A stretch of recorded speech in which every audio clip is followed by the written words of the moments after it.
Hi everyone and welcome back to the channel. Today's video is all about thanking you, yes thanking you, the viewers, for your support since I started this YouTube channel just a few short months ago. It's been incredible, and thank you for being brave and speaking up and telling me of your stories and experience. And it's been a while since I made my last video for no other reason than I simply didn't want to make another one. The videos I have made so far have not been by choice, but by necessity, because I felt they had to be made. And I would like to take this opportunity to explain that I don't make my videos for people to like them. I don't really care. I don't care if you like me. I don't care if you subscribe. But if you learn something and it's of use to you, then that's mission accomplished. So why make them at all? That, my friends, is the question I'll continue to answer each time I feel I must produce another video. And if you're new to this channel, then welcome and feel free to view some of my other videos, as they are fact-based, focus on motorcycle riding techniques and safety, interesting and often interlinked. And please stay tuned throughout the whole of this video, because it will raise some eyebrows, and I'm sure I will receive shots fired from the IAM because of this video, as per usual. So let's get to it. When I started making videos, they were focused upon a UK motorcycle training body who advertised advanced rider training and have been doing since the early 1960s. That training body is known as IAM RoadSmart today, and they used to be called the Institute of Advanced Motorists, but thought it to be a bit too institutionalized of a name and wanted to be a bit more younger, recruiting and funky, and changed it to IAM RoadSmart. There is no evidence that this has worked, and if you don't know who they are, then that's okay. Back then it was fair to say that the training standards were better, with higher standards. Today, not so much. So why is that? As with so many companies today, it's the bean counters which ruin every product produced. Every company is ruined, and they strip them of any dignity and moralistic values that used to be. We live in a world where profit is no longer a dirty word, and money remains to be king. Loyalty and company values are less important. Now, I'm not saying that's what the intention of IAM RoadSmart was, but during conversations with their own internal examiners, I have been enlightened as to the changes that are apparent right down to ground level. They have told me that the standards have been dropped. The prices of the products are definitely higher, and the testing standards have been forcibly lowered to accommodate. We, the customers, are only left with the facade of deceit. That is called advertising. Just as every advert on TV about any product, every radio station or the internet are all full of lies. The IAM RoadSmart's adverts can be, within industry tolerances, no different to every other company. They do and can sell products which are not fit for purpose, but unlike other more professional companies, the IAM do not respond to complaints in any normal trading standard manner. Why is that? Probably since most of their staff are ex-police who are offered internal posts for reasons which I cannot fathom, and they believe they can bully and threaten you into silence.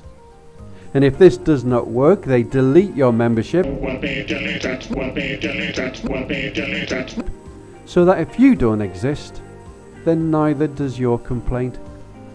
I have endless comments to my videos describing the arrogance of local observers who the IAM advertise as experts with passion, but I can assure you, in the time that I spent within my local group, I did not meet one other, inclusive of the group leader, observer who was any expert with any level of passion. If this is true, then how come their expertise and passionate observers come across as arrogant? I have further comments about people being bullied or unfairly criticised during tests by examiners, and the comments list goes on, and I'll make another video about those. No names, no pack drill. However, on the flip side of the comments, I've I had many from loyalist IAM members who state that I've obviously got a chip on my shoulder and I've got a problem and I should not be making these videos because they think the IAM is full of nice gentlemen. Well, my friends, nice gentlemen don't behave like cowards or deceitful backstabbers. So who are the IAM? Some say they're a combination of serving and ex-police with a mixture of Freemasons thrown in. I personally have no issue with anyone who's a Freemason, and I believe, strangely, in many of their ways until unacceptable behaviour is experienced. The IAM have their highest honorary member, who is not only a member of the royal family as the Duke of Kent, but he's also a Freemason. And it's fair to say that the IAM are also connected to the DVSA and the IMI via their Freemasons contacts. And what's wrong with that? Nothing, as far as I can see. Nothing, of course, if normal industry standards are being attained. Why are so many people unhappy with the IAM experience? Why was I unhappy with my experience? Because they lied. They lied to you, and they lied to me. They even lied to each other. There is no internal loyalty, as I've experienced. And how can this change? Well, simply, it can't. Heaven knows I tried, and look what happened to me. Once profit became the new advanced standard, all of the values of the IAM have simply dissolved into the ether. Since they appointed book authors with no qualifications or experience to be authors, or they gifted past police drivers with master's distinction passes without taking the test, once they labelled level 2 IAM riders as local observers to be experts with passion, the lies could no longer be controlled. Now it's just a matter of time until the IAM becomes no more. The green-eyed monster will destroy all the IAM used to stand for, which is a pity because I for one used to believe in them. That was until they treated me like shit in a real coward's way. Local group leaders were giving out my personal information and breaching GDPR and promoting localized bullying via their followers via social media towards me.